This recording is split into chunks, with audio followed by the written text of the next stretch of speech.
চট্টগ্রামের বাঁশখালী উপজেলার ঐতিহ্যবাহী শিক্ষা প্রতিষ্ঠান কোকদন্ডি গুনাগড়ি উচ্চ বিদ্যালয়ের ম্যানেজিং কমিটির সভাপতি সদস্যদের পরিচিতি সভা ও বৃক্ষরোপণ অনুষ্ঠিত হয়েছে।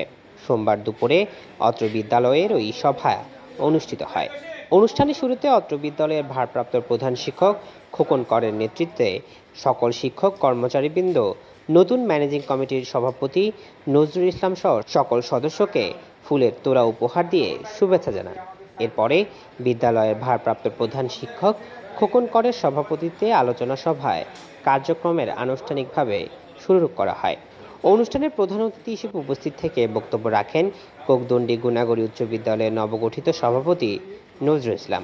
এ সময় উপস্থিত ছিলেন কোকদন্ডি গুনাগড়ি উচ্চ বিদ্যালয়ের সহকারী প্রধান শিক্ষক নবায়ন সরকার, সিনিয়র শিক্ষক মোহাম্মদ ইদ্রিস, এরশাদুল আলম চৌধুরী, সুমন কান্তি বিশ্বাস, তপন ধর, মোহাম্মদ মোর্শেদ, নিরুপমা দে, গীতারানী বৈদ্য, অর্চনা দত্ত, রাহুল আমিন, সুকান্ত নাথ সহ আরও অনেকে। নিউজ ডেস্ক, দৈনিক আজাদী।